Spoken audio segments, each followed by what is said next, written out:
Hello guys and welcome back to best കാപ്പിക്സ്.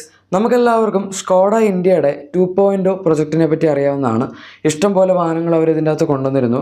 സ്കോഡയുടെ വണ്ടികളായിട്ട് എടുക്കുകയാണെങ്കിൽ ആദ്യം Kushaq വന്നു, അത് കഴിഞ്ഞ് പിന്നെ സ്ലാവിയ വന്നു. ആൻഡ് ഫോക്സ് വാഗൻ്റെ കേസ് എടുക്കുകയാണെങ്കിൽ ആദ്യം ടൈഗൂൺ വന്നു, അത് കഴിഞ്ഞ് പിന്നെ വെർട്ടസും വന്നു. അങ്ങനെ ടോട്ടൽ നോക്കുകയാണെങ്കിൽ 4 വാഹനങ്ങളാണ് ഈ 2 കമ്പനികളോട് ചേർന്ന് ഇറക്കിയത്. ആൻഡ് ഇവർ രണ്ടുപേരും, അതായത് ഇവരുടെ ഇന്ത്യയിലെ പരിപാടിയൊക്കെ ലീഡ് ചെയ്യുന്ന സ്കോഡയാണ്. അതുകൊണ്ടാണ് സ്കോഡയുടെ ഇവൻറ്റും ആദ്യം വെച്ചത്. ബൈ ദ വൈ, ഇവരുടെ ഒരു പുതിയ ഇവൻറ്റ് വരുന്നുണ്ട്. 27th ഫെബ്രുവരിയിലാണ് വരുന്നത്. ദ ന്യൂ എറ ഓഫ് സ്കോഡ ഇന്ത്യ ബിഗിൻസ് എന്നാണ് അവർ ഇതിൻ്റെ അകത്ത് ടാഗ് ലൈനായിട്ട് കൊടുത്തിരിക്കുന്നത്. എന്ന് വെച്ചാൽ എന്തോ ഒരു സ്പെഷ്യലായിട്ടുള്ള സംഭവം അവരന്ന് ചെയ്യാൻ ഉദ്ദേശിക്കുന്നുണ്ട് എന്ന് പറയാം. മെയിനായിട്ട് അവർ ഈ വർഷം പുതിയ വണ്ടികൾ ഇറക്കാനുള്ള പ്ലാൻ ഉണ്ട് എന്നെനിക്ക് തോന്നുന്നില്ല. എന്ന് വെച്ചാൽ ഇന്ത്യക്ക് വേണ്ടി ലോക്കലൈസ് ചെയ്തിരിക്കുന്ന വണ്ടികളൊന്നും അങ്ങനെ ഉണ്ടാവില്ല. ഇവരുടെ ഈ വർഷത്തെ ഒരു സിഗ്നിഫിക്കൻറ്റ് ലോഞ്ച് ENIAC iV എന്ന് പറയുന്ന ഇലക്ട്രിക് വാഹനമായിരിക്കും. ഇത് പുറത്തൊക്കെ ഉള്ള വാഹനമാണ്. സ്കോഡയുടെ അത്യാവശ്യം പോപ്പുലർ ആയിട്ടുള്ള ഒരു ഇലക്ട്രിക് വാഹനമാണിത്. ഈ വാഹനം ഇന്ത്യയിലേക്ക് വരുന്നുണ്ട്. ഇതിൻ്റെ ടെസ്റ്റിംഗ് ഒക്കെ അവരിവിടെ ചെയ്യാൻ തുടങ്ങിയിട്ടും കുറേ കാലം ആയായിരുന്നു. ഇത് മാത്രമല്ല, ഇതിൻ്റെ തന്നെ സെയിം പ്ലാറ്റ്ഫോമിൽ വരുന്ന നമ്മുടെ ഫോക്സ് വാഗൻ്റെ ID.4 എന്ന് പറയുന്ന വാഹനത്തിൻ്റെ ടെസ്റ്റിംഗ് ഇവിടെ നടക്കുന്നുണ്ടായിരുന്നു. ID.4ൻ്റെ കാര്യത്തിൽ ഒഫീഷ്യൽ ലോഞ്ചിൻ്റെ ഉറപ്പൊന്നും ഫോക്സ് വാഗൻ ഇതുവരെ തന്നിട്ടില്ല. പക്ഷേ സ്കോഡ ENIAC iVയുടെ കാര്യം ഓൾമോസ്റ്റ് കൺഫേം ആണ്. ആ വാഹനം ഈ വർഷം തീർച്ചയായും ഇന്ത്യയിൽ വരും എന്ന് തന്നെ നമുക്ക് പറയാം. പക്ഷേ അതിൻ്റെ കൂടെ വേറൊരു വാഹനം കൂടെ ഉണ്ട്. അത് തീർച്ചയായും വരുന്നത് ഈ വർഷം ആയിരിക്കില്ല, അടുത്ത വർഷമായിരിക്കും. അതിനെപ്പറ്റി ഞാൻ പറയാം. അതൊരു സബ് 4 മീറ്റർ കോമ്പാക്ട് SUV ആണ്. ആദ്യം നമുക്ക് എന്തായാലും ENIACൻ്റെ കാര്യം തീർക്കാം, എന്നിട്ട് മറ്റിലേക്ക് പോകാം.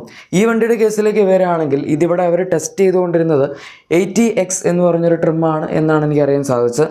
അത് ഇതിൻ്റെ അകത്തുള്ളതിൽ വെച്ച് ഓൾമോസ്റ്റ് ഒരു ടോപ്പ് എൻഡ് ട്രിമ്മാണെന്ന് പറയാം. 77 kWh ബാറ്ററി പാക്കാണ് അവർ ഈ ഒരു വാഹനത്തിനകത്ത് ഉപയോഗിക്കുന്നത്. അതുകൊണ്ട് തന്നെ WLTP റേഞ്ച് 513 കിലോമീറ്റേഴ്സിനടുത്തുണ്ട്. അത് അത്യാവശ്യം നല്ലൊരു റേഞ്ചാണ്. പിന്നെ ബാറ്ററി പാക്കും വളരെ വലുതാണ്. റെഫറൻസിന് വേണ്ടി പറയുകയാണെങ്കിൽ ഓൾമോസ്റ്റ് നമ്മുടെ EV6 IONIQ 5 ഒക്കെ ഈ ഒരു സിമിലർ ബാറ്ററി കൺഫിഗറേഷനിലാണ് വരുന്നത്.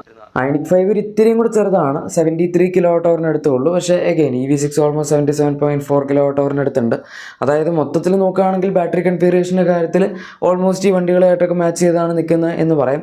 ആൻഡ് ഈ വാഹനം ഒരു ഡെഡിക്കേറ്റഡ് EV പ്ലാറ്റ്ഫോമിൽ തന്നെ നിർമ്മിച്ചിരിക്കുന്ന വാഹനമാണ്.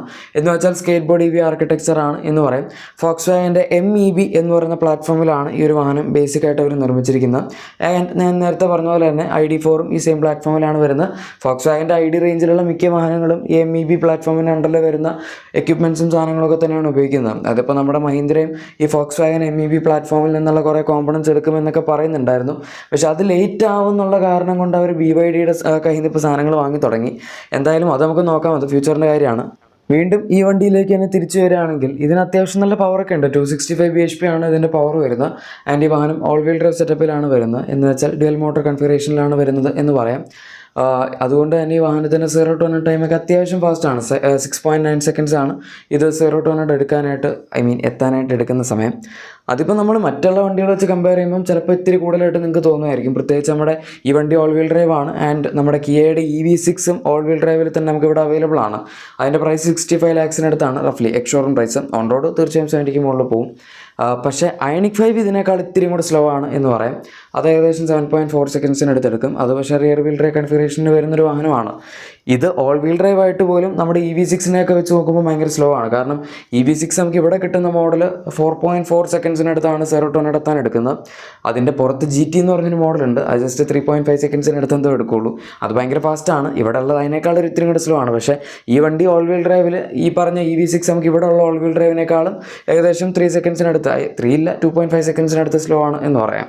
പിന്നെ വരുന്നത് ഈ വണ്ടിയുടെ സൈസാണ്. അതിപ്പോൾ നിങ്ങൾക്ക് ഈ ഫോട്ടോസ് കണ്ടപ്പോൾ തന്നെ ഏകദേശം ഒരു ഐഡിയ കിട്ടി കാണും. ഇതൊരു ചെറിയ വണ്ടിയല്ല എന്ന് തീർച്ചയായും നമുക്ക് മനസ്സിലാക്കാവുന്നേ ഉള്ളൂ. ഈവൻ ഇതിൻ്റെ ലെങ്ത് ആണെങ്കിൽ പോലും 4.65 meters-നടുത്തുണ്ട്. കറക്റ്റായിട്ട് പറയാനാണെങ്കിൽ 4648 millimeters ആണ് ഇതിൻ്റെ ലെങ്ത്ത്. കോഡിയാക്കിനേക്കാൾ ഒരു ഇത്തിരിയും കൂടെ കുറവാണ്. കോഡിയാക്ക് 4699 millimeters ആണ്. അതായത് 51 millimeters ലെങ്ത്ത് കൂടുതൽ കോഡിയാക്കിന് വരുന്നുണ്ട്. പക്ഷേ എന്നാൽ ഓവറോൾ സൈസിൻ്റെ കാര്യത്തിൽ എടുക്കുകയാണെങ്കിൽ ഈ വണ്ടി നല്ലതാണ്. കാരണം ഇതൊരു 5-seater മോഡലാണ്. ആൻഡ് വിട്ട് ആണെങ്കിൽ പോലും 1877 millimeters ഉണ്ട്. മൊത്തത്തിൽ ഈ ഒരു വാഹനത്തിൻ്റെ ഡിസൈൻ നോക്കുകയാണെങ്കിൽ അത്യാവശ്യം പ്രൊപ്പോർഷനേറ്റ് ആണ്. വലിയ വീൽസും അതുപോലെ അത്യാവശ്യം നല്ല ഒരു ബോഡി റേഷ്യോയും കാര്യങ്ങളൊക്കെ വെച്ച് വരുന്ന സമയത്ത് ഫീച്ചേഴ്സിൻ്റെ കാര്യത്തിലാണെങ്കിൽ നിങ്ങൾ തീർച്ചയായും ഒരിക്കലും കംപ്ലയിൻറ്റ് ചെയ്യാൻ പോകുന്നില്ല. വളരെ മോഡേൺ ആയിട്ടുള്ള ഒരു ഡാഷ്ബോർഡ് ലേഔട്ടും അതുപോലെ തന്നെ ഫീച്ചേഴ്സിൻ്റെ എക്യുപ്മെൻറ്റ് ലിസ്റ്റും ഒക്കെ ഈ ഒരു വാഹനത്തിൽ വരുന്നുണ്ട്. ഇന്ത്യയിലേക്ക് വരുന്ന 80X എന്ന് പറഞ്ഞ ട്രിം ആയതുകൊണ്ട് ഫീച്ചേഴ്സിലും അവർ ഒരുപാട് കോസ്റ്റ് കട്ട് ചെയ്യില്ല എന്ന് തന്നെ നമുക്ക് പ്രതീക്ഷിക്കാം. 2025 മിഡോടുകൂടി ഈ വാഹനം ഇന്ത്യയിലേക്ക് വരുന്നതാണ് പറയുന്നത്. പ്രൈസ് ചീപ്പായിരിക്കില്ല തീർച്ചയായും. CKD ആയിട്ട് കൊണ്ടുവരികയാണെങ്കിലും ഇതിന് ഏകദേശം ഒരു 60 ലാക്സിനടുത്തൊക്കെ എക്സ്ഷോറും വരും എന്നാണ് എനിക്ക് തോന്നുന്നത്. അതിന് മുകളിൽ പോയില്ലെങ്കിലേ അത്ഭുതപ്പെടാനുള്ളൂ. അല്ലെങ്കിൽ പിന്നെ അവരോട് എന്തായാലും ലോക്കലൈസ് ചെയ്തിറക്കണം. അതിപ്പം നടക്കാനും പോകുന്നില്ല. ലോക്കലൈസ് ചെയ്തിറക്കുകയാണെങ്കിൽ അവർക്ക് വേണമെങ്കിൽ ഒരു 45-നൊക്കെ ഇറക്കാൻ പറ്റുമായിരുന്നു. എന്തായാലും അത് നമുക്ക് നോക്കാം. ഈ വണ്ടി വരുമ്പോൾ അറിയാമല്ലോ കറക്റ്റ് പ്രൈസിങ്. ഇനി അടുത്ത വണ്ടി ഞാൻ നേരത്തെ ഒരു ക്ലൂ തന്ന പോലെ തന്നെ ഇതൊരു സബ് 4 മീറ്റർ കോമ്പാക്ട് SUV ആണ്. ഈ വാഹനത്തിൻ്റെ പരിപാടിയൊക്കെ അവർ തുടങ്ങിയിട്ടുണ്ട്. സ്കോഡ ഇന്ത്യയുടെ 2.5 എന്ന് പറഞ്ഞ പ്രൊജക്റ്റിന് അണ്ടറിലാണ് ഈ വാഹനം വരുന്നത്. ആൻഡ് ഇത് ഇവരുടെ സെയിം MQB A0iN പ്ലാറ്റ്ഫോമിൽ തന്നെ ആയിരിക്കും ബേസ് ചെയ്ത് വരാൻ പോകുന്നത്. അതുകൊണ്ട് തന്നെ പാർട്ട് ഷെയറിങ് അടിപൊളിയായിട്ട് നടക്കും. അതിപ്പോൾ ഒരു കോമൺ ആയിട്ടുള്ള സംഭവമാണ്. കാരണം നമ്മൾ ടാറ്റയൊക്കെ എടുക്കുകയാണെങ്കിൽ ഇപ്പോഴത്തെ അവരുടെ എല്ലാ വണ്ടികളും കാണാൻ ഏകദേശം ഒരുപോലെ ഇരിക്കും. പാർട്ട് ഷെയറിങ് അത്രയ്ക്ക് കോമൺ ആണ്. അതുപോലെ തന്നെ ആയിരിക്കും ഈ വണ്ടിയുടെ കാര്യത്തിലും. എക്സ്റ്റീരിയർ ലുക്ക് ഭയങ്കര സിമിലർ ആയിരിക്കണം എന്നില്ല മറ്റുള്ള വണ്ടികളായിട്ട്. പക്ഷേ എന്നാൽ ഇൻറ്റീരിയറിൽ ഉപയോഗിക്കുന്ന ഒരുപാട് കാര്യങ്ങൾ, അതിപ്പോൾ ഇൻസ്ട്രുമെൻറ്റ് ക്ലസ്റ്റർ ആയിക്കോട്ടെ, അല്ലെങ്കിൽ നമ്മുടെ ഇൻഫോടൈം സിസ്റ്റം ആയിക്കോട്ടെ, സീറ്റ്സ് ആയിക്കോട്ടെ, വെന്റിലേറ്റഡ് സീറ്റ്സിൻ്റെ ഫംഗ്ഷൻ ആയിക്കോട്ടെ, വയർലെസ് ചാർജിങ് പാഡ് ആയിക്കോട്ടെ, അങ്ങനത്തെ സാധനങ്ങളൊക്കെ ഉണ്ടല്ലോ. ഇതൊക്കെ നിങ്ങൾക്ക് കുഷാക്ക്, ടൈഗൂൺ, അതുപോലെ നമ്മുടെ വെർട്ടസ് ഇതുപോലുള്ള വണ്ടികളിലൊക്കെ കണ്ടുവരുന്ന ആ ഒരു സെയിം യൂണിറ്റ് പോലെ തോന്നും.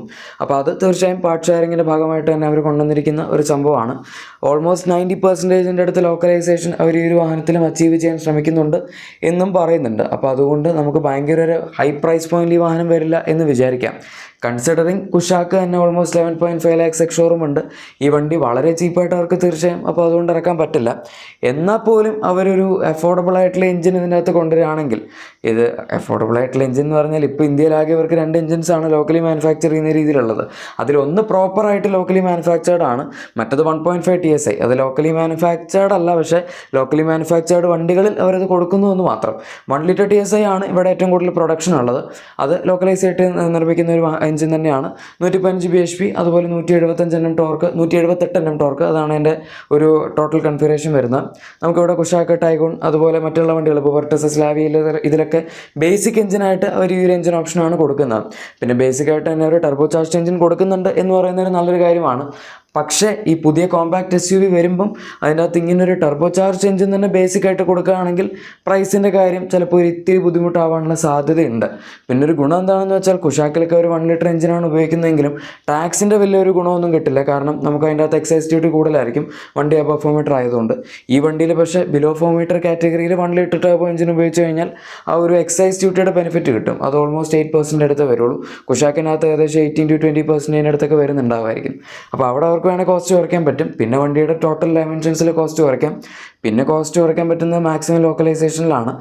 പിന്നെ വേണമെങ്കിൽ ഒരു 1 ലിറ്റർ MPI എഞ്ചിൻ കൊടുത്തു കഴിഞ്ഞാൽ കോസ്റ്റ് കുറയ്ക്കാൻ പറ്റും. പക്ഷേ അത് കൊടുത്തു കഴിഞ്ഞാൽ ഈ വണ്ടിയുടെ പെർഫോമൻസ് ഭയങ്കര സ്ലഗിഷായി പോകും. ഈവൻ നമ്മുടെ പോളോ 1 ലിറ്റർ MPI തന്നെ 2020 വന്ന മോഡൽ ഭയങ്കര പവർഫുൾ എന്നല്ലായിരുന്നു, ഭയങ്കര ആവറേജ് എഞ്ചിനായിരുന്നു. 74 bhp തന്നെ ഉണ്ടായിരുന്നുള്ളൂ. എൻ്റെ അഭിപ്രായത്തിൽ ഇപ്പോൾ വരുന്ന ബാക്കി കോമ്പാക്ട് SUVs പോലെ തന്നെ ഏകദേശം ഒരു 8 ലാക്സിനടുത്തൊക്കെ സ്റ്റാർട്ടിംഗ് പ്രൈസ് വെച്ച് അവർക്ക് 1 ലിറ്റർ TSI, അതായത് ടർബോ എഞ്ചിൻ വെച്ച് തന്നെ ഇതിൻ്റെ ബേസിക് മോഡൽ ഇറക്കാൻ പറ്റുമെങ്കിൽ അതൊരു നല്ല മൂവ് ആയിരിക്കും എന്ന് പറയും. ബേസ് മോഡലിൽ അവരിപ്പം ഈ കുഷാക്കിലൊക്കെ കൊടുക്കുന്ന പോലെ ഇൻഫോർടൈൻമെൻറ്റും അങ്ങനെ കുറേ ഫീച്ചേഴ്സൊന്നും കൊടുക്കേണ്ട ആവശ്യമൊന്നുമില്ല. ജസ്റ്റ് ബേസിക് ആയിട്ടുള്ള സാധനങ്ങൾ മാത്രം കൊടുത്താൽ മതി. ആൻഡ് അത് വെച്ച് നല്ലൊരു പ്രൈസ് പോയിന്റ് വന്നാൽ തീർച്ചയായും പിടിച്ചു വെക്കാൻ പറ്റും എന്ന് തന്നെയാണ് ഞാൻ വിശ്വസിക്കുന്നത്. പിന്നെ ഇത് വരികയാണെങ്കിൽ ഇതിൻ്റെ ഒരു ഫോക്സ്വാഗൻ കൗണ്ടർ പാർട്ടും നമുക്ക് തീർച്ചയായും എക്സ്പെക്ട് ചെയ്യാം. ലോഞ്ചിൻ്റെ കാര്യത്തിൽ ഏതായാലും നമുക്ക് വലിയൊരു തീരുമാനമൊന്നും കിട്ടിയിട്ടില്ല. 2025 to 2026 ഇടയിൽ വരാനാണ് കൂടുതൽ സാധ്യതയുള്ളത്. എന്തായാലും ഗൈസ്, നമ്മുടെ ഈ ഒരു വീഡിയോ ഇഷ്ടപ്പെട്ട് കാണും എന്ന് വിചാരിക്കുന്നു. നിങ്ങൾക്ക് ഇഷ്ടപ്പെട്ടെങ്കിൽ ലൈക്കും സബ്സ്ക്രൈബും ഷെയറും ഒക്കെ ചെയ്തേക്കുക. മറ്റൊരു വീഡിയോയിൽ കാണാം. Thank you for watching my video and good bye.